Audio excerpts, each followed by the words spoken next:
guys, how y'all doing? Welcome back to my channel. So today I'm going to be doing a pre-birthday book haul. So my birthday is in like 14 days or something as I'm filming this, and I have quite a few books that I've accumulated since my last book haul that I just haven't shown you guys yet. So let's just get started with the book haul. Some of these I was actually sent from some of my friends. So yeah, and I'm not going to show you guys these in like really any particular order of when I bought them because I just don't remember.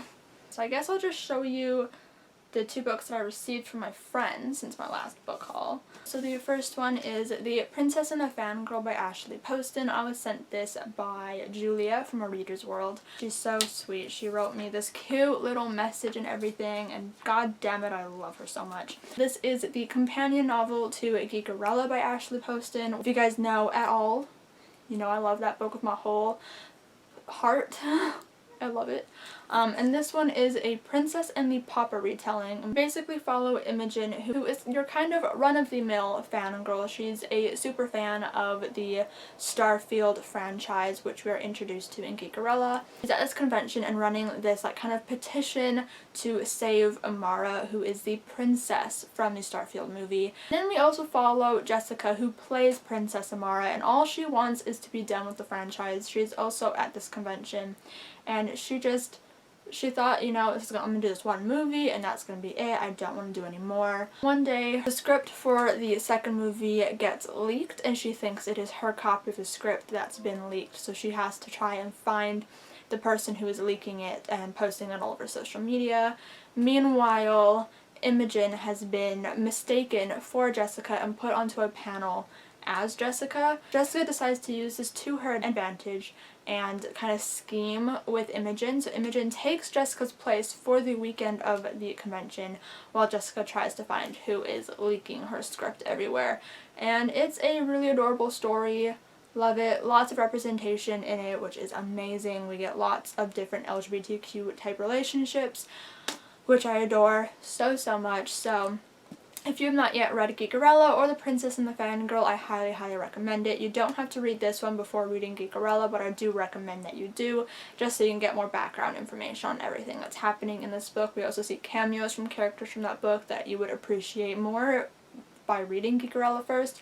But I'm so grateful for Julia for sending this to me. I love it so much. And then the next book is I Wish You All the Best by Mason Deaver. This was sent to me by my good friend Kirsten, which I appreciate so much. She sent this to me off my Amazon wishlist just out of the blue. Again, wrote me the cutest little message. She said, "Hello lovely, because you deserve all the best. I sent you. I wish you all the best. Love you so much." Like, come on, is she not the sweetest? Read it from the library and adored it, and so now I finally own a copy. You guys can hear me talk about this in May's reading wrap-up, but I really adored this book. It is so good. I also already spray painted the edges. It didn't go as well as I wanted it to, but like, it was okay. I did it lilac to kind of match Ben's shirt, which I adore. If you don't know what this book is about, we follow our main character, Ben, who has just come out to their parents as non-binary, and as a result of their coming out, they're kicked out of their house.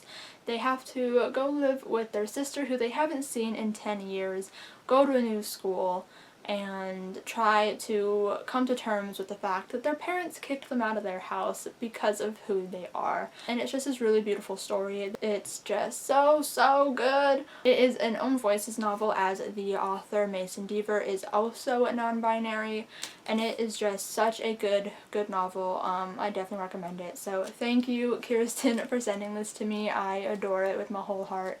It is such a good addition to my book collection. And I took a trip to Valley Village at some point, maybe in May, maybe in June, I don't even know. So I have The Midnight Star by Marie Lu. This is the third and final book in the Young Elites trilogy, which I haven't even started, but now I own the whole trilogy, so I guess I really have no excuse. I need to get on this and read this trilogy already. Being honest, I have no idea what this series is about. I bought it because it's Marie Lu. I love the Legend series, so I can't give you a synopsis for this, but I'm hoping to read it at some point this year, so now I own the third book. It was cheap at Valley Village, so I bought it. I mean, come on. The next book that I have is Cinder by Marissa Meyer. This is the paperback copy. I want to collect all the Luna Chronicles books in paperback so that I can annotate them, and I'm so excited. So I found this at Value Village and thought I'm just gonna go for it. It's in like perfect condition. Originally I was gonna buy a box set, but I'd much rather just try to find them at used bookstores and go that route instead. But yeah, if you don't know what this series is about, it's all about different fairy tale retellings. This one is a retelling of Cinderella. I'm sure you guys all know this by now. It's a super hyped up series on here. It's really good. I mean, it's a Cinderella retelling. I'm sure you can guess some of what it's about, but our main character's a cyborg and it's amazing. So I love this series, highly recommend it. And it also comes with like bonus material inside. So I mean, like, I'm so happy to own this. And it looks beautiful on my Marissa Meyer shelf, so I mean, I'm winning. And then I also bought The Diviners by Libba Bray at Value Village. I don't really know what this book is about. I just know that it's super hyped up, and this is the original cover, and I know that this book, for like every single book that's come out, there's been like a cover change for it. But I figured this book is so beautiful, and if I end up loving it, then I can just repurchase it and continue to buy the rest of the series in hopefully matching covers. But this book's just so beautiful that I figured I'm just gonna get it. All I know about this book is that it takes place in the 1920s. It has something to do with a Ouija board, I believe, at some point. It takes place in New York City. Ghosts, mysteries, I don't know. But I'm hoping to read it like this October, so that's all I'm gonna say about that one. This one I actually meant to haul in my last book haul, but for some reason I totally forgot to grab it off of my shelf, and I realized right after filming the video, so love that for me. But it is Sherbert by Maggie Stiefvater, which is another book that I bought at Value Village, because if you guys don't know, I am trash for Value Village. So I don't really know what this one's about either. I just know that it's by Maggie Stiefvater. I'm obsessed with the Raven Boys, and so I really wanted some more Maggie Stiefvater. I've heard very mixed reviews on this series. It's been in a lot of people's on hauls, but I'm very excited. It's something to do with wolves, which I find interesting. I like wolves. So I'm hoping that I am one of the people that do end up loving this series, because I want to be trash for all of Maggie Stiefvater's books. Okay, so. And then I also have Alex Approximately by Jen Bennett. This is my second copy of the book. I originally purchased it in paperback, and now I have the hardcover so that I can buy all of her books in hardcover and have this beautiful matching set of her books. So I was at Chapters for literally $3. I absolutely adore this book. If you don't know, it's about this girl named Bailey, and she ends up moving to California to live with her dad, where it also just so happens that this boy she's been talking to online named Alex, his name's not actually Alex, lives in California as well. So she kind of spends the summer working at a museum while also trying to find out who Alex is so that she can meet him in real life, and it's just a super cute story. Perfect summer fluffy book, so I'm really happy to own a second copy of it. I also bought The Red Scrolls of Magic by Cassandra Clare at Costco. I actually wasn't planning on buying this book right away, but I ended up buying it almost right after it came out back in April. I saw it at Costco for $18.99 as opposed to the normal $32.99 that this book costs in Canada. So I knew that I just had to pick it up because I wouldn't see it for that kind of price again. So I bought it. No regrets. I'm hoping to read it this month. I'm so excited. If you don't know what this is about, it basically takes place, I think, between City of Glass and City of Fallen Angels, I think. And it's all about Magnus and Alec on their first vacation with each other. I'm sure there's like demon hunting and slaying and awesomeness. I'm very excited to get to this one. I also recently purchased at Target Dear Martin by Nick Stone. I already know Julia is freaking out watching this video because of how much she loves this book and how many times she's begged me to read it. But I saw it in the clearance section for literally $5.56. I snagged it and I'm very excited to get to it. I don't really know what it's about.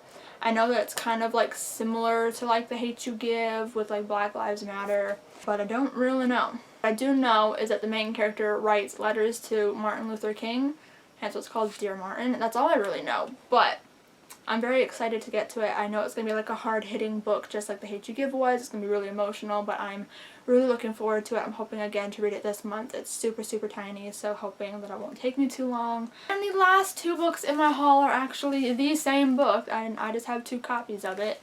And it's Again But Better by Christine Riccio. Oh my god. I read this book right when it came out. The day it came out, I obsessed over it. I have a reading vlog where I read it. And I read this copy. I originally bought the Barnes & Noble edition because they had signed copies, and I really wanted a signed copy from Christine.